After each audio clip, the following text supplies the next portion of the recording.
যুব সম্প্রদায় এমন একটি কৃতজ্ঞতার দাবিদার, যা বাংলাদেশের ইতিহাসে একটি নজিরবিহীন একটি উদাহরণ সৃষ্টি করেছেন তারা। আমরা ধন্যবাদ জানাই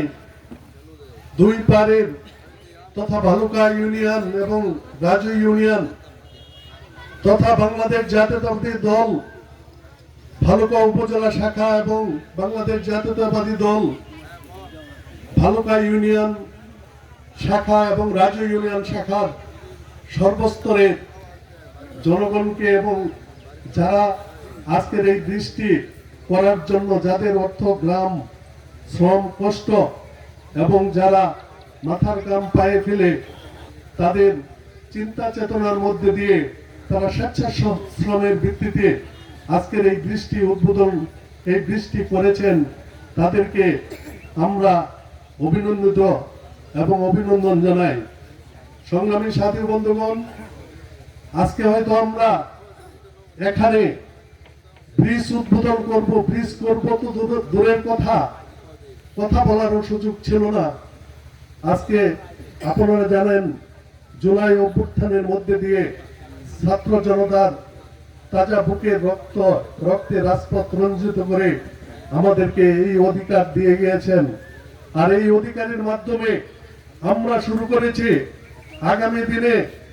আমরা শুরু করেছি স্বেচ্ছাশ্রমের ভিত্তিতে নিজেদের অর্থায়নে এবং যে যা পেরেছেন সেই অর্থ দিয়েছেন। আজকে আমি তাদেরকে ধন্যবাদ জানাই, সেই দানবীরদেরকে যারা অর্থ দিয়েছেন। আর এই অর্থ আগামী দিনে সদকায়ে জারিয়া হিসাবে কিয়ামত পর্যন্ত থাকবে এবং আপনারা এর ফল ভোগ করতে থাকবেন এবং এর সব পেয়ে থাকবেন। সংগ্রামী সাথী ও বন্ধুগণ, আমরা এমনি ভাবে আজকের এই ব্রিজ উদ্বোধনের মধ্যে দিয়ে আমরা চাই আগামী দিনে আপনারা জানেন এই অন্তর্বর্তীকালীন সরকারের মাধ্যমে জাতীয় সরকার নির্বাচন অনুষ্ঠিত হবে এবং সেই সরকারের মাধ্যমে বাংলাদেশ জাতীয়তাবাদী দল বিএনপি আগামী দিনে অবশ্যই রাষ্ট্রীয় ক্ষমতায় আসবে। আমাদের প্রিয় নেতা এবং যাকে দেশ থেকে দেশান্তরিত করা হয়েছে, যাকে জেল জুলুম নির্যাতন করে আজকে আমাদের কাছ থেকে সুদূর লন্ডনে পাঠিয়ে দিয়েছেন দেশান্তরিত করে, তিনি সেই সুদূর লন্ডনে বসে বাংলাদেশের রাজনীতিতে আন্তর্জাতিক রাজনীতির সাথে টক্কর দিয়ে যিনি বাংলাদেশের মাটি থেকে স্বৈরাচার হটিয়েছেন, যিনি বাংলাদেশের মাটি থেকে ফ্যাসিস্ট সরকারকে হটিয়ে একটি সুন্দর পরিবেশ সৃষ্টির দিকে এগিয়ে যাচ্ছেন, আগামী দিনে তিনি হবেন বাংলাদেশের রাষ্ট্রনায়ক এবং আগামী দিনে আপনাদের আমাদের এবং এই বিশাল দেশের কর্ণধার। আর সেই কর্ণধারের মাধ্যমে আগামী দিনে জাতীয় সংসদ নির্বাচনে আপনারা জানেন আপনাদের গর্বিত সন্তান, রাজের গর্বিত সন্তান, ভালুকার গর্বিত সন্তান, তিনি আগামী দিনে অবশ্যই আমি চ্যালেঞ্জ করে বলতে পারি এই ভালুকা থেকে তিনি নমিনেশন পাবেন এবং নমিনেশন পাওয়ার মধ্যে দিয়ে তিনি তার জাতীয় সংসদ সদস্য নির্বাচিত হওয়ার পথ তার সুগম হয়ে যাবে এবং সেটা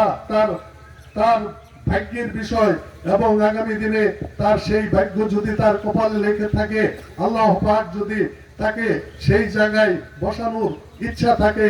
তাহলে দেখবেন অচিরেই সে তার সকল সেই দুর্যোগের গণগোটা কেটে আগামী দিনে আপনাদের সাথে আমাদের সাথে এবং আপনাদের মাঝে আমাদের মাঝে চলে আসবেন নেতৃত্ব নিয়ে এবং আমরা তার নেতৃত্বে আগামী দিনে শুধু এই চুল্লার খালের ব্রিজ কেন, এই সকল রাস্তা কেন, সারা ভালুকার উন্নয়ন করতে চাই, একটি আদর্শ ভালুকা করতে চাই, একটি আদর্শ রাজু ইউনিয়ন করতে চাই। আগামী দিনে তাকে সামনে নিয়ে আমরা সকলে ঐক্যবদ্ধভাবে এগিয়ে যাব এবং একটি সুন্দর ভালুকা করার লক্ষ্যে আমরা কাজ করে যাব এবং আপনাদের দোয়া এবং সহযোগিতা যদি আমাদের সাথে থাকে, অবশ্যই আমরা এর চেয়ে বড় বড় কাজ করে আমরা প্রমাণ করে দেব যে আমরা বালুকার মানুষ, আমরা রাজুয়ের মানুষ এবং আমাদের নেতার মাধ্যমে আমরা এই বালুকাকে সুন্দরভাবে সাজাতে পেরেছি। তাই আজকের এই অনুষ্ঠানে আমি আপনাদেরকে উদাত্ত আহ্বান রাখছি যে আপনারা আগামী দিনে ঐক্যবদ্ধ থাকবেন এবং আপনারা যারা এই ব্রিজে অর্থায়ন করেছেন তাদেরকে আমার অন্তরের অন্তঃস্থল থেকে ধন্যবাদ জানাচ্ছি। যারা কষ্ট করেছেন তাদেরকেও ধন্যবাদ জানাচ্ছি এবং যারা এপার ওপার যারা এই ব্রিজের জন্য অনেক কষ্ট করেছেন, সত্যি আজকে তারা অনেক কৃতজ্ঞতার দাবিদার। এবং ইতিপূর্বে যারা মারা গিয়েছেন এই ব্রিজ করার জন্য যারা অধীর আগ্রহে এবং অধীর আগ্রহ প্রকাশ করে গেছেন, যারা বৃষ্টি দেখে যেতে পারেননি, আজকে তাদেরকে শ্রদ্ধার সাথে স্মরণ করছি। যদিও কাঠের ব্রিজ নির্মাণ হয়েছে, আগামী দিনে অবশ্যই আমরা কথা দিচ্ছি জাতীয়তাবাদী দল ক্ষমতায় আসার সাথে সাথে এই চুল্লার খালের ব্রিজ আমরা যে দুজন চেয়ারম্যান রয়েছি আমরা চেয়ারম্যান হই বা না হই, আমাদের কাছ থেকে কেউ কাজ নিতে পারবে না, এটা আমরা চ্যালেঞ্জ করে বলতে পারি। তাই আপনাদের চিন্তা করার কোনো কারণ নেই। বিএনপি ক্ষমতায় আসলে আমরা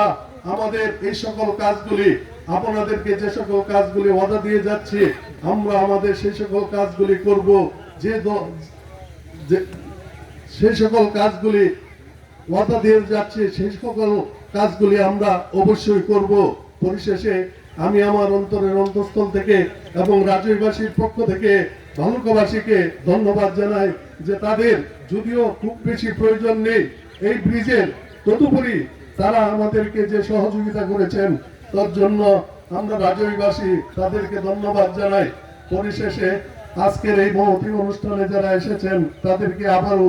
আমার অন্তরের অন্তঃস্থল থেকে ধন্যবাদ জ্ঞাপন করে আমি আমার বক্তব্য শেষ করছি। এবং এরই মধ্যে দিয়ে আমি একটি সুখ সংবাদ জানাতে চাই।